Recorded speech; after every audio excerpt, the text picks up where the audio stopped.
Hello everyone and welcome to another Pyro Gaming video. Today is Monday, which means it is time for another installment of Nightfall vs. True Meaning of War, the series where we complete the Nightfall and the True Meaning of War bounty from Shaxx across all three of my characters, assign the rewards a point value, and see which one is better.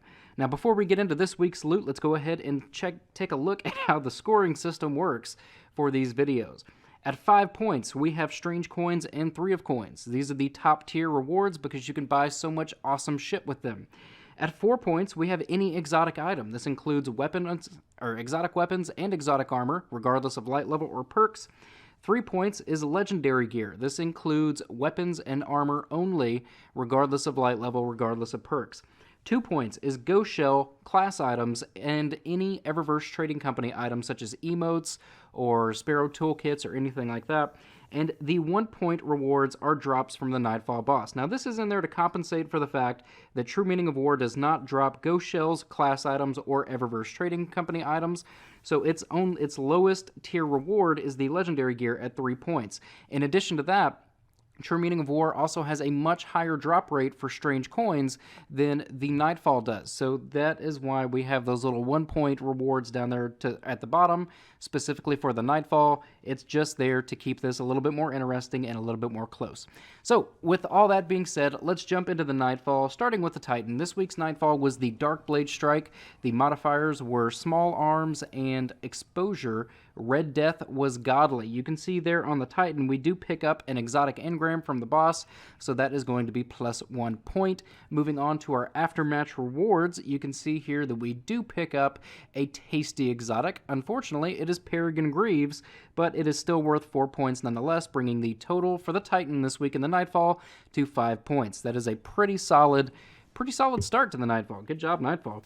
Next up on the Warlock, you can see we're still using that Red Death, man. It is fucking amazing with Exposure on, especially with Small Arms on as well. And you can see that the Warlock picks up a Dark Blade Helm, which is a Titan-specific helmet. I still don't understand why that happens so often, but whatever, I'll take it. It was 335. Whatever, I'll take it.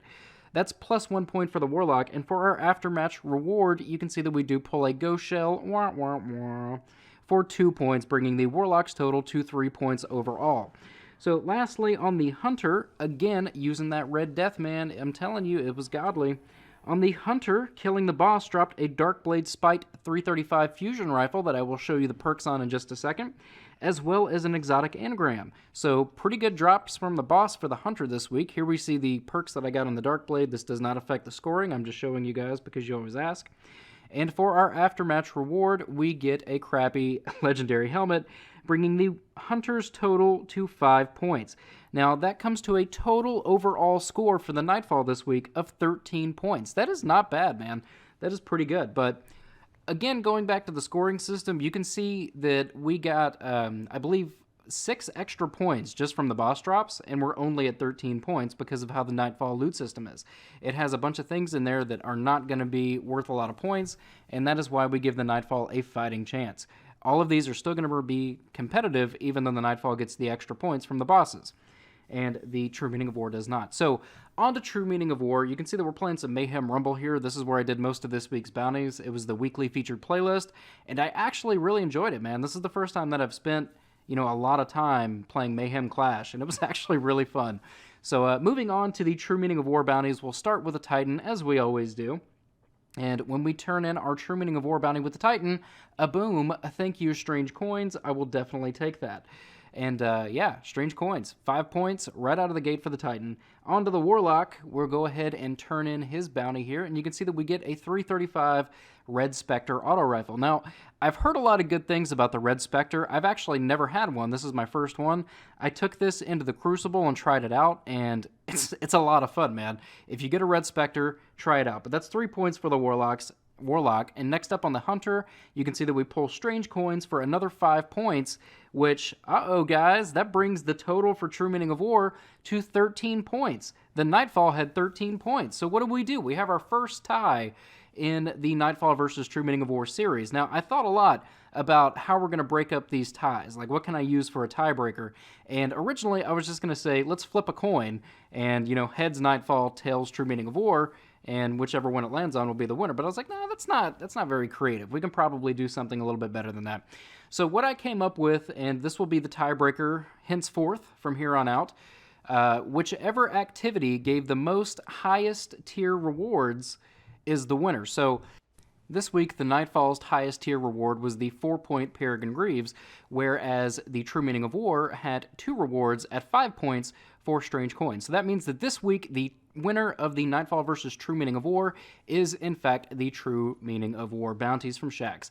So that brings the total for the series up to 2-1 in favor of True Meaning of War. True Meaning of War has just taken a 2-1 lead.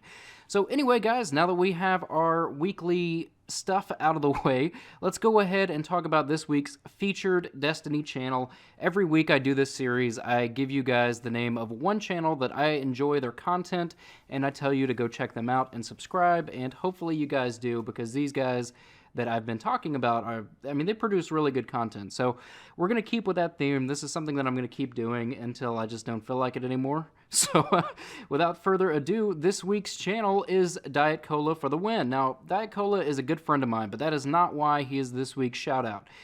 He is this week's shout out because he has been working his ass off to put out some really good videos for you guys. He's doing complete raid breakdowns. He's going to be doing Crota's End, Vault of Glass, which from what I hear are going to become relevant again in year 3. So you definitely want to go check those out. And he's also giving you a bunch of strategies for the King's Fall raid. I know a lot of you guys have not completed it yet. And he's also working on videos for No Time to Explain, how to get that, as well as a strategy guide for Black Spindle he put out recently. So he's working on a lot of really good videos, man. Go over there, show him some love, and yeah, go enjoy his content, man. He puts out really good stuff. He puts a lot of work into them. He is definitely deserving of more subscribers. So anyway, guys, that's going to bring the commentary portion of this video to an end. You still have a little bit of gameplay left. I'll throw in some music for those of you who feel like sticking around, but for those of you that are ready to leave, let me tell you goodbye.